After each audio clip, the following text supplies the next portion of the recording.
So I don't know. I'm still trying to figure this thing out. But at any rate, it looks like we live. We live. There you go. This is the Just North Sports Show. The crew, man, we back in this thing. Got Dr. Producer, Juice Man, the Boogie, M. Greasy, the Don. We want to just say thank you for everybody for tuning in. Hope the music not too loud. Like I said, I'm still trying to figure this thing out. But you know what we do? That's every Friday night. That's 8 p.m.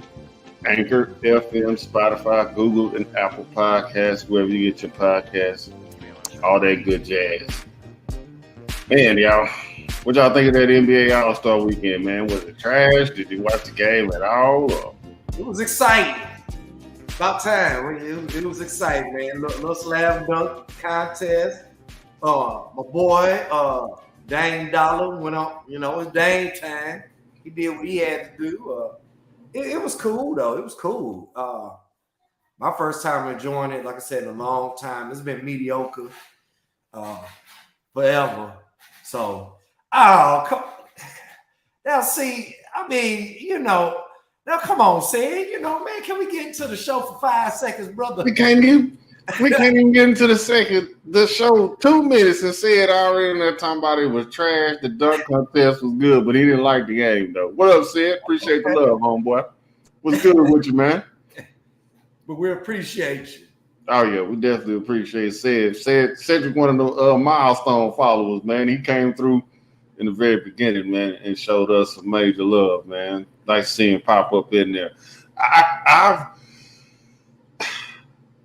It seemed like every 2 or 3 years they talking about somebody say the dunk contest. I don't think Max McClung necessarily saved the dunk contest until they get Zion and Ja, whatnot.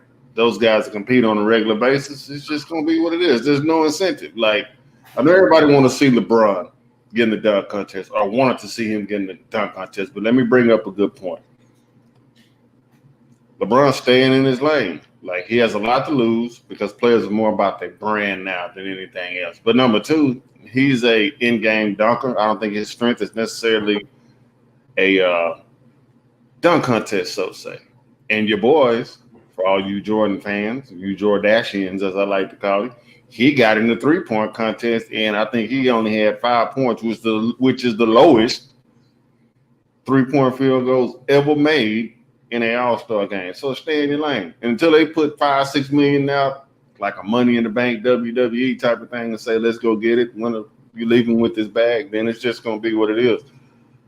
The cat from New Orleans, he did the Vince Carter dunk that VC shut the arena down in 98, 99, 2000?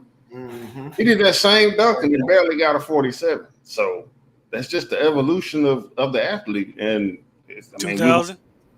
Yeah, that was 2000. He did that same dunk, and it wasn't good enough to win it. I mean, it's just the evolution of the athlete. And then take it for granted he is 6'9", so it didn't look as smooth as Vince, but that was an impressive dunk, and it got him sent home. But at any rate, what up, Sid? Yeah, we just chilling, man. We in this thing doing our due, man. We up there in St. Louis, man, looking out for them Cardinals this year in baseball. Excuse me, we're gonna get a little baseball as the season progresses. I think spring training gonna kick up pretty soon. I agree. Yeah, they already started. Injuries piling up, and we got some spring training action this Sunday, this weekend coming up, should I say? So we're gonna kick that thing all the way off.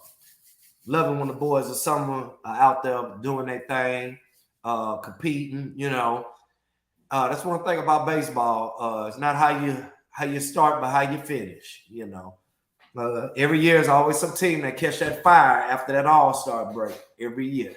So I'm excited for that, and a host of other things. You got on the juice. Hey man, I just been paying a lot of attention, man, to college basketball and this XFL stuff, man. And Did y'all catch that? Yeah, and don't forget about the NFL. We got a lot of movement going. Uh, Once Can again, y'all hear me? congratulations to the KC Chiefs. Yeah, we can hear you, Juice Man. We can hear you. Okay. All right. And y'all know we got the scouting combine around the corner. We're gonna have the NFL draft, which is going to be very interesting. Very interesting this year. To say the least, because it's going to be going down pretty soon. And yeah, we'll be right back in September and Crushtober, our favorite time of the year. That's when all the sports seem to hit each other head up and collide. But on a more serious note, man, Brandon Miller, Tuscaloosa, Alabama, man, that whole situation is getting weird about a moment. It is. I mean, not to make light of it at all. I don't know the situation. I'm just here to talk about it. I'm not here to judge the young man, but 6'8", 200-pound freshman combo forward from University of Alabama, Brandon Miller, apparently brought the gun after he was texted by Mr. Miles, and Mr. Miles ended up committing a murder with that weapon. I don't want, I don't want to take shots or poke at him. When keeping it real goes wrong type thing. We've all been young men and made some mistakes, but at some point, we got to realize, you got a lot of financial freedom in the palm of your hands. I'm not going to say he shouldn't have been carrying a gun. We live in a society now where it's better to be safe than sorry.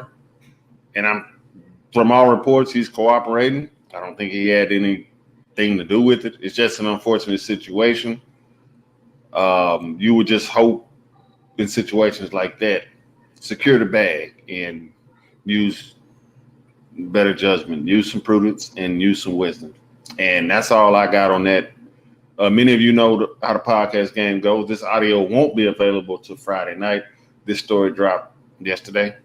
So with today being Wednesday, he is going to play tonight, which is a Wednesday night, and it'll develop. But like I said, not to poke at the young man or make light of this situation at all. But I'm wishing him the very best in this situation, and it's just an example of young men. We've seen it in the '80s with Len Bias, and now we see this situation here, and just countless other situations. Got to secure that bag. That's financial freedom, and sometimes you got to tell them, homies, we'll see you when we see you.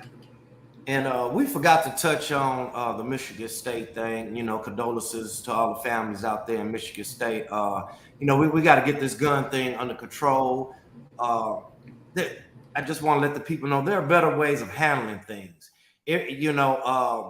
When you start things with violence, it's going to end in violence. It's going to go tit for tat. Whether it's Bloods or Crips or the Hatfields and McCoys. Come on now. It's just going to go on and on. So we have to start talking, especially in that type of setting. This is a institution of higher learning, and they're there for a reason. So sitting down and hashing things out like men and women, you'll eventually get to the bottom of it and work through the issues at hand, because this is totally getting out of control. Shooting up these schools. The young man we just touched on with down there, it's just uncalled for. Everybody. It's bigger than respect. Respect goes to the bigger man that knows how to talk and work things out. Instead of resorting to violence. Absolutely. Cedric J, my partner, he chimed in again. He said these young cats today, they're scared to throw hands. Like, and kind of in some kind of way, I guess we long for yesteryear. Like, we used to get out there, and if we got into it, well, the next day we're going to go hoop. It ain't like that no more. And on a different note, that's just, we've talked about it before, Greasy. One of our podcasts took a deeper meaning one night, and we was just in here chopping it up, and it was just like the lack of men in the household. You know what I mean? We went out in the backyard. Okay, threw a couple of elbows, a tackle too hard. Okay, we got in a wrestling match, and I elbowed Jay, and Jay elbowed me, and that was that. It wasn't no going in the house to get the heat, and we wasn't scared to go to school the next morning, take that walk to school the next morning. It just was a different environment, man. So, like I was saying, we're just it's an unfortunate situation, and again, a warning, like especially when you're in a situation like you can change your family's whole economic future. You just gotta use better judgment. You gotta use better judgment. And again, before we move on to the next subject, this is a gun-toting society, so I don't blame him at all for not having it for having that gun. But I see this is an excellent segue to slide on into college basketball, man. And I got a chance to really, really just immerse myself into a little bit more of the action. I mean, we had the World Series, and we had college football, then we had the NFL, then we had the playoffs, and we was trying to do a little basketball. And before you know it, we 2 weeks away from conference tournaments, and it seemed like the college basketball season just crept right up on us, and we didn't know what was going down. Like, boom, it's here. And I was able to see that Kansas is still Kansas. They're going to they're blue bloods, so they can consistently be good. One thing I noticed about the two games I saw them with Baylor was the defensive ball pressure. In Waco, Baylor turned it up in the second half. In Lawrence, Allen Fieldhouse, the Jayhawks turned it up, and both games ended up being 12, 13-point victories. So it was a good game. The Big 12 is sitting like in a dogfight, really. Like, it's crazy that Texas, Baylor, and Kansas are sitting there eyeballing each other. And I think it's like one game separates first through third. And that's the number one seed online. So I'm excited. I love college basketball. Yeah, how about you, UH? I mean, what conference is that? USA or they need to go on and move to the Big 12 in basketball real quick for they UT and who was that, Oklahoma, make that move. But yeah, I'm really pleased with UH, how they playing ball. I mean, this is nothing new. As kids, this is what we grew up seeing. As we're getting a little bit of that UT and Jayhawk action right here. Yeah, that was earlier this season. I think Kansas pulled this one off. This was a little bit earlier in the season. Texas, surprisingly, yeah, they started off. They put a beat down on Gonzaga like in week 2 and got Gonzaga out of the way. You know, they always trying to push Gonzaga as the number one seed. So Texas has kind of been hanging around the top 5-10 all season. They surprised me. You know, I thought with Shaka Smart and the way that thing ended, that they would be a long rebuild. But Texas is in there, and U of H, they still hanging around there. That's a really, really good defensive team in Houston. The Cougars are very, very good defensively. I'm a little concerned if they were to run into like a Jimmy Boeheim, like Syracuse type team that's going to slow you down and force you to shoot from the outside and play zone and not try to get up and down with this track meet with the Cougars. I'm concerned about them. I don't see very many dead-eye shooters on the team. Like, they'll make them, but they're not a 98 UConn or a 99 Duke team with just these dead-eye shooters that will shoot you up out of zone. So my only concern with Houston is the style of play, and if they get a slow team that forces the tempo to slow it down and make them beat them from the outside, Houston could be it could be bad. But we all know college basketball is about the matchups and who you draw and where you draw and what time of day you play. But I'm looking forward to March Madness for sure. Oh yeah, most definitely. What you got on the juice, man? Y'all were just discussing about Houston. My issues with Houston, they look like they live and die by the three. Um, I mean, they're an exciting team to watch, but I think in the end, if they get down deep in the tournament, again, it's going to come down to who they're matched up against, and uh, I think pretty much the top 4 teams in the Big 12 are better than Houston to me. So that's Now just we what had, I think. now we had this discussion last season about the Big 12 and this and Yeah, that, and that yeah, didn't materialize how we wanted it to. that's true. That's true. It just seems like they all the top teams in the Big 12 look they all look hot right now, and I'm expecting 2, maybe 3 of them fighting for to win in that Big 12, and then you may have 2 or 3 of them in deep in the tournament. So um, Any that's surprises? what I'm paying attention. Any surprise? Man, no, I don't see. I really don't see any surprises. I don't see any Cinderellas really. Hmm. Um, yeah, I really don't. I really don't see any Cinderellas. Okay. I don't know about you guys, but I don't. I don't really see no Cinderellas, man, but it's always that one team that nobody sees coming, like Mhm. Oral Roberts in 2020. Yeah, It's always that one Robert. team. That's the dynamic I think that's missing in college basketball. Like even if you had, I guess, the college basketball package, if you tried to watch every single college basketball game and try to, there's no science to it.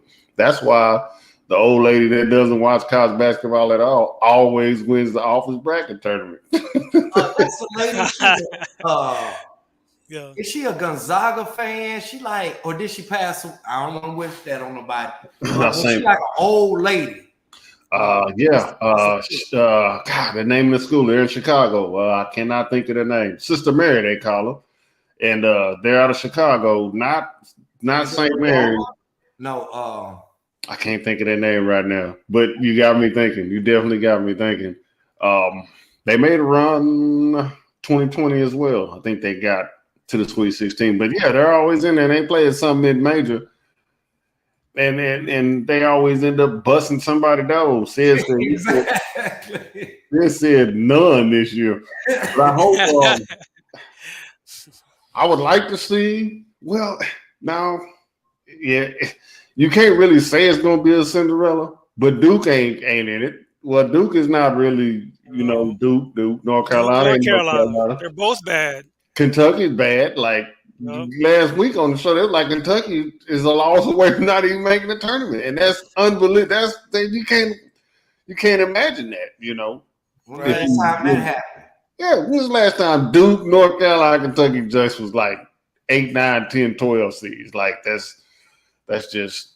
I think college basketball has the parity that the other college football and stuff is really, really looking for. That's why. Hey, I think the last year Duke and Carolina were unranked and didn't make the tournament was 81-82.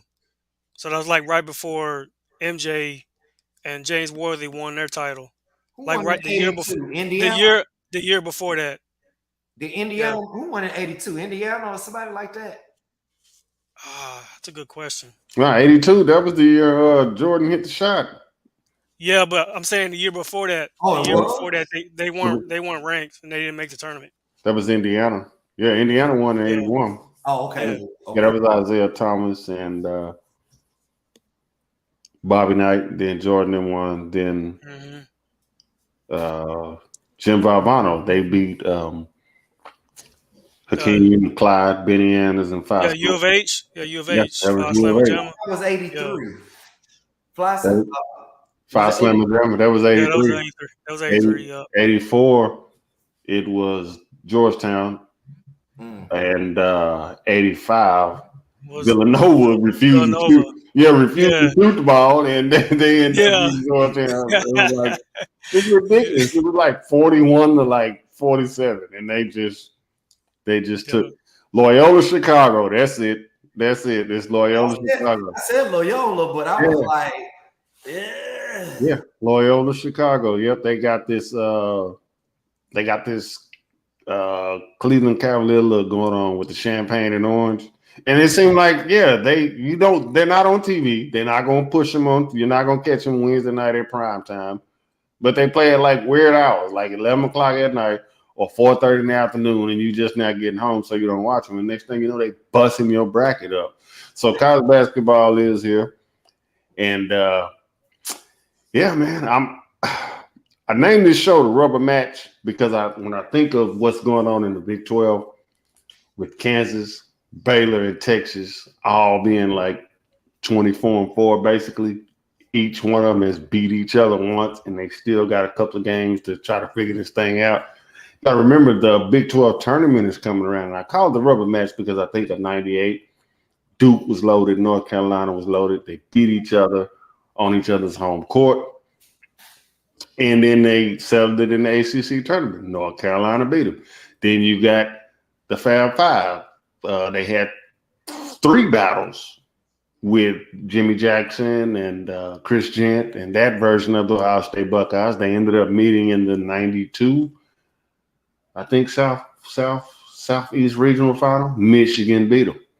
So it's always that turnaround that, you can get a couple good games and then you end up playing them in your conference tournament. So that's why I decided to name that one, this particular version of the show, the rubber match. But I'm looking forward to see how that Big 12 turn out. And as we push forward closer to March in the conference tournament, I'll give a more solid prediction. I've just been kind of throwing a couple teams out. But I'm keeping my eye on those Wildcats and those Bruins out west. I am. Not Kentucky, Arizona. AZ Wildcats. Already. The AZ Wildcats. Kentucky's problem is shooting. When you think of Kentucky, you think of Marshburn, you think of Ford, you think of Delp. Like Pitino had shooters, if nothing else. And they had a good defense. So they just kind of they would press you to death and shoot threes, and they will make them. And as I watch Kentucky, they're good defensively, and they have a lot of athletic players. But they don't have the space.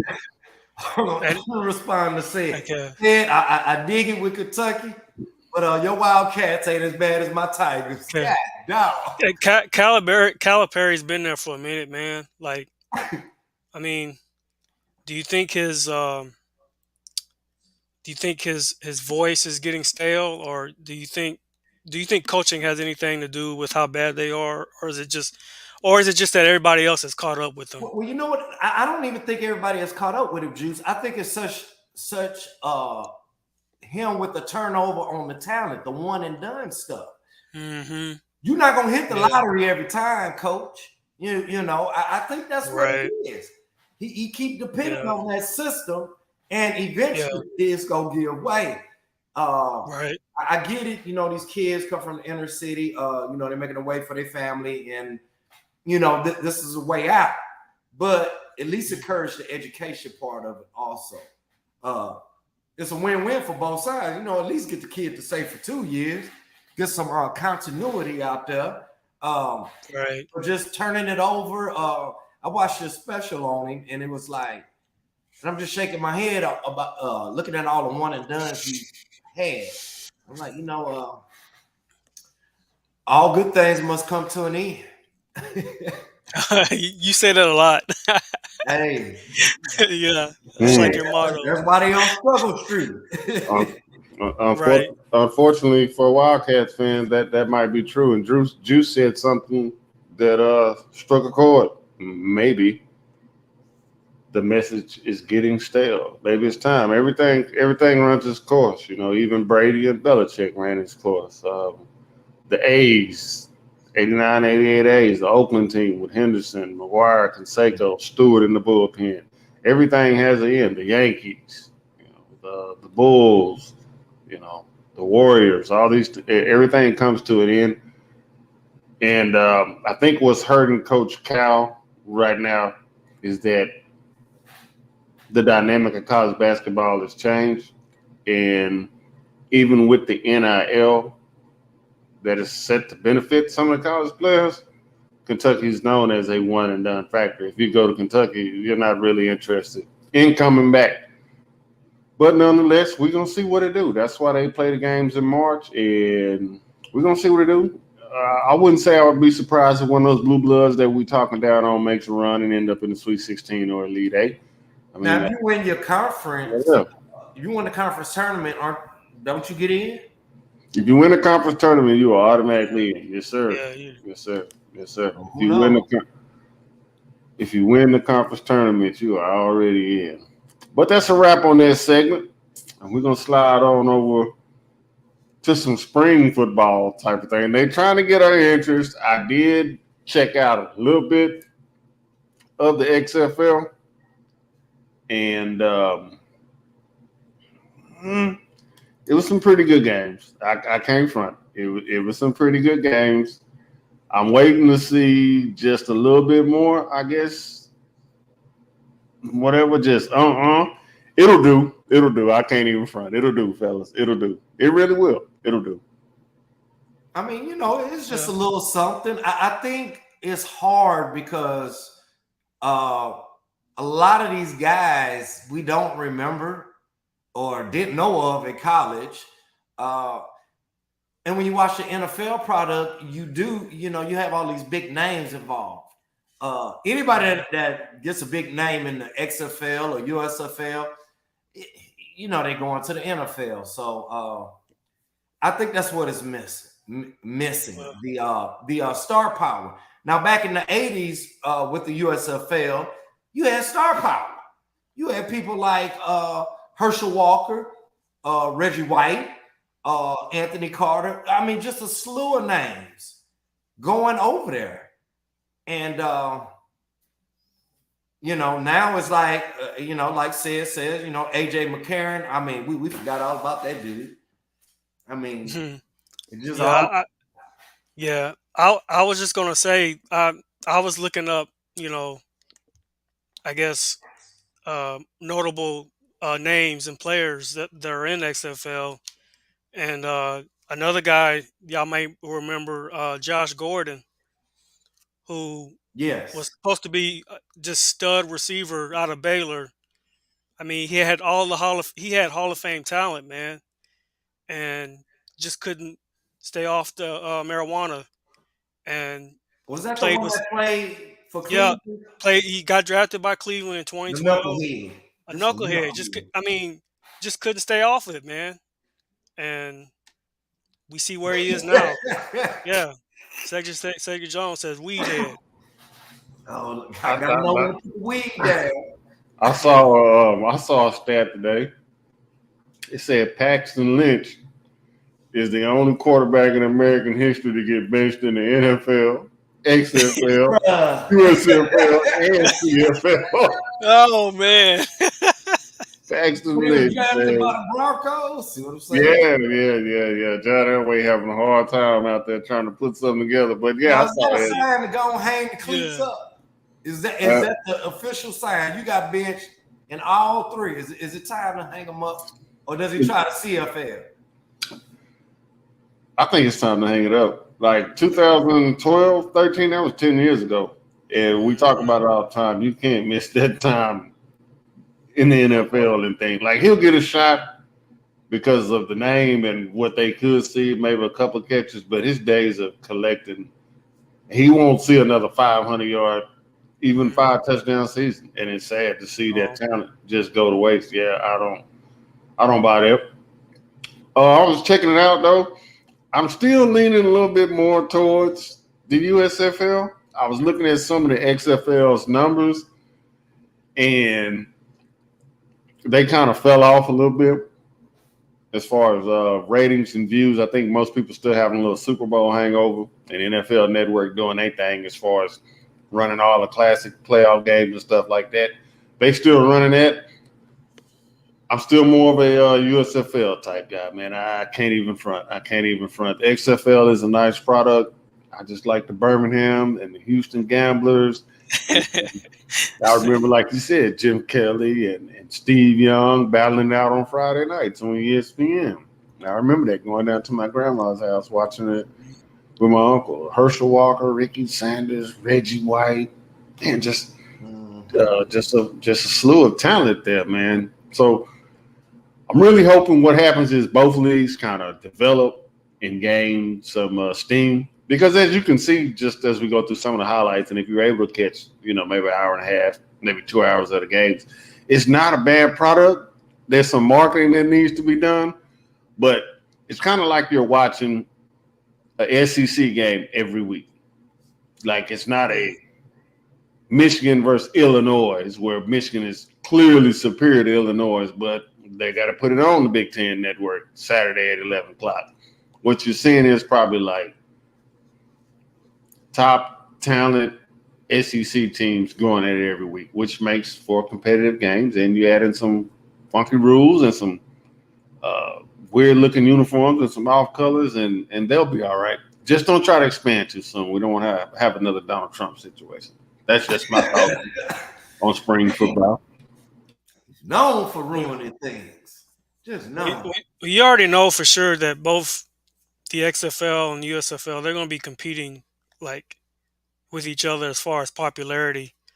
But I'm going to piggyback on what you said, Doc, about the USFL. I was really surprised by how good the games were. I mean, I saw explosive plays on offense. I saw big hits. Almost more impactful than NFL. Um, all the games were real exciting. The championship game, especially being high scoring, and I'm really excited about this year coming up. So I'm gonna be paying more attention to it even more. Now, are all the games still in Birmingham or? Yeah, I think so. I think they're all still in Birmingham. It's still in Um, Birmingham. yeah. That Um, that I could don't be. like, and see, I think it should have been in Dallas, Houston, right. New York, or LA. Well, Mm, LA gonna be a tough sell because there's so much to do, but a right. football town, Chicago, something. Yeah. No. Yeah. Yeah. Birmingham, what the hell? Hey, and they also, I don't know if you guys knew, but they actually had a USFL draft. I want to say it was yesterday. Stop playing, Um, Juice. Stop no, playing. no, I'm serious. That so so Who was they on the got draft board, so man? 18. So they had eight teams, right? And they Yeah. selected 80 eligible players In in 10 college? rounds. 10 rounds, yeah. And so the the champs, Birmingham Stallions, they drafted that quarterback out of Louisville, Malik Cunningham, and then they got that receiver from TCU, Darius Davis. Oh, okay, not the Yeah, NFL prospect. Now, right. now, Yeah. as a side note and a joke, if I'm Birmingham, I think I would ask for the rights of Derek Carr. Or Hey, some of these other yeah, NFL or Jimmy G. Hey yeah, Jimmy, hey man, you ain't right. about to get that money. You better try to come on here and revive your Yeah. career. Oh, Grease, you gonna like this. You gonna like this too. The New Jersey Generals, they selected a guy from your school, Texas Southern, a safety by Derek Tucker. Derek So, Tucker.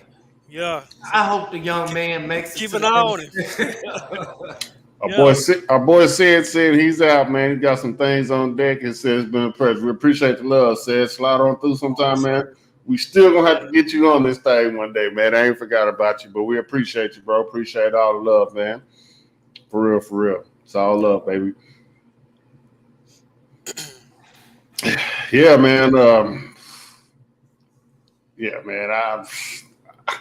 It's an itch, and we like football. Basically, that's what it boils down to. It's an itch, and we like football. Like I was saying earlier, man. I just hope that they don't get too greedy. But yeah, they got to get out of Birmingham. They got to get out of Birmingham. I can see the idea of being in the Southeast because you don't want to be too far up north because, you know what I'm saying, it's still technically winter.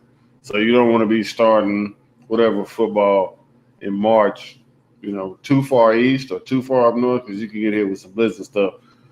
But I think they need to start traveling. You can't have all those games in one location and expect it to be a success. Now, I understand they're probably trying to, maximize their profits, but at some point, the Gamblers are going to have to play in Houston. The Stallions are going to have to play in New Jersey. Philly's going to have to play in Philly. You see what I'm saying? Now, Doc, I got a More question. revenue. Do they have do they have divisions? Yeah. Okay. I think all right, why don't they use two locations? Mm. Yeah, this division you play in Dallas. Mm. In this division you play in Birmingham. Mm. And depending on who the home team is, that's what stadium you're gonna play in. Mm. Kind of, give it just a little bit of. I agree. Right. I agree totally. I totally agree. And like I said, 8 teams. 8 teams, yeah.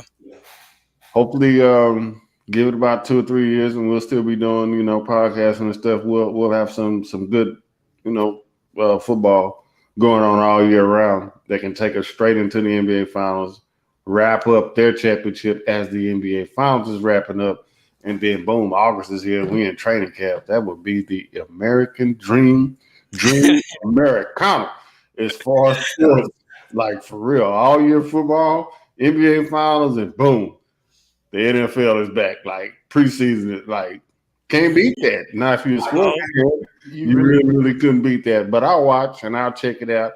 I saw some pretty good plays, and like I said, it definitely wasn't. Like I said, Northwestern at Illinois. It was better product than that. But we got a little segment we're gonna try. And Juice, you ready? Don't say nothing crazy. Yeah, I'm ready. when Juice Man first dropped this on me, I was like, well, it wasn't really the first time I had heard of it. And I guess what they say, nothing new is under the sun. And I guess it shouldn't surprise me, but it did. What you got, Juice Man? So I was watching the TV and I noticed that they were talking about HBCUs and the HBCUs and NFL doing a combine. Um, and basically it's HBCUs and the Legacy Bowl uh, created by co-founders Doug Williams and James Harris. So they got with the NFL, um, and so HBCU players can now show their talent, just like the NFL combine. So basically, it's just a NFL combine for HBCU players. So it's 47 HBCU student athletes um, getting together in at the practice facility with the New Orleans Saints, and they basically were able to meet NFL executives, coaches, and scouts, just like the NFL.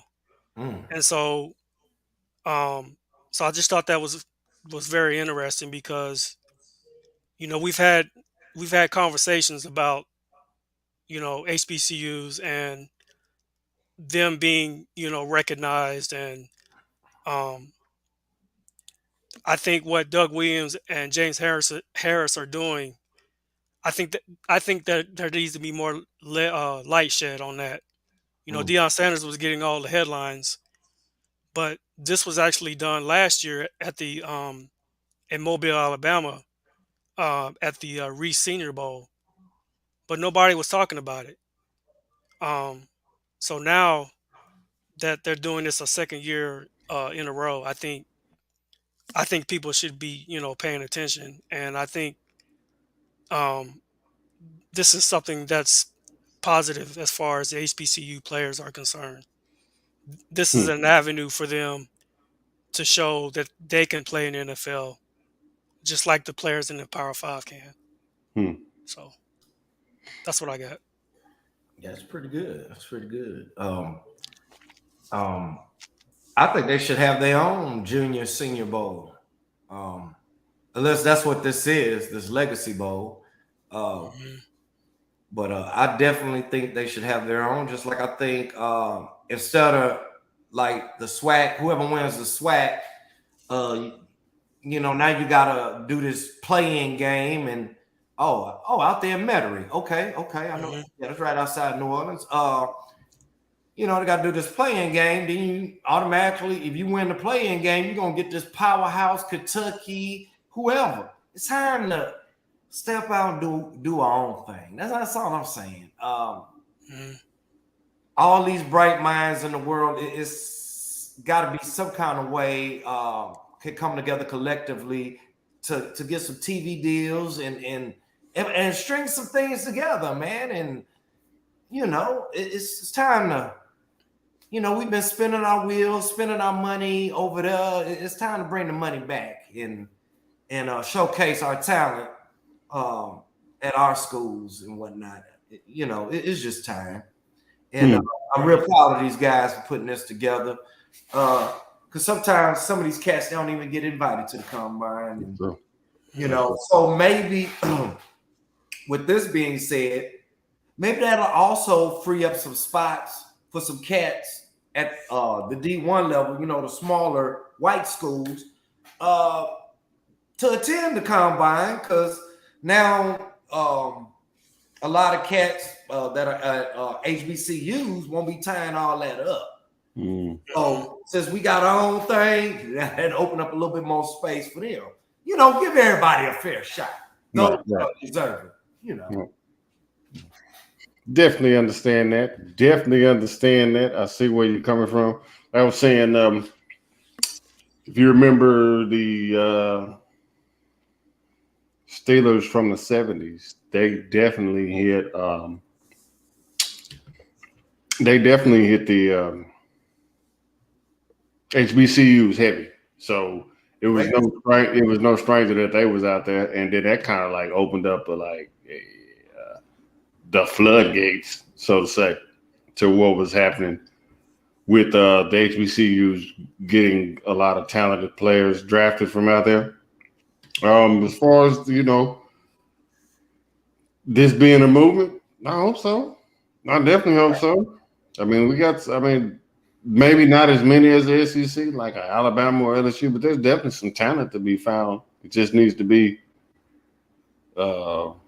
soiled and watered and nurtured into dominant football players. That's what we are hoping for as far as the HBCU movement.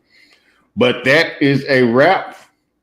Pretty smooth show. We had a good time. We had like 3, 4, 5 different subjects, and we got on up out of here. Smooth show, man. We appreciate it, Jay, for jumping in, showing out of love. Y'all be on the lookout. Me and Big E, we're going to drop this game heavy. Slide over to M Greasy, the Don on Instagram. Got Dr. Producer on Facebook. Juice Man, we dropping these reels. We just really into our content bag at the moment. So we just finding new ways to just keep this thing fresh and keep this thing going. Yep. King Dre, I'm still waiting on his response on this 300. He's supposed to hit the 300 pounds, y'all. Live. I like saying fine. I don't know when it's gonna happen. It seems like it. I think he's kind of scared. But we're gonna have Mother Sherry on speed dial just in case he can't get it up off his feet. And if he don't, if something happens, I'm just telling you right now, I'm gonna clip it and I'm gonna post it and I'm gonna try to go viral up off his mistake. He shouldn't be on live on Facebook and Instagram and stuff trying to show how incredibly in shape he's in. So if he mess up, I'm clowning. I'm clowning, and I'm going to YouTube, Twitch, Instagram. I'm posting it on all 3 of my Facebook pages. I'm telling you right now. You're gonna just see us talking, and then all of a sudden, I'm telling you, man, he better hope he hit it, like for real. My boy better hope he hit it, man. I can't front, man. He better hope he hit it. I ain't no knocking him if he don't. But don't forget, like I said, that audio is going to pop for this particular version of the Just North Sports Show. It's going to pop 8 p.m. Friday night. That's Anchor, FM, Spotify, Google, and Apple Podcasts, where you get your podcasts, all that good stuff. But we're going to slide, and we'll be back next week. We're going to jump a little bit more into this NBA, and as we get closer to this March Madness, we're going to see what it do, man. Appreciate y'all fellas joining in tonight. Appreciate y'all showing up and showing out. It's a good show with Greasy, the Don, and Juice Man, the Boogie. We did that. And we'll be back next week. Hope King Dre and Big E back from assignment. But we out. Y'all be easy.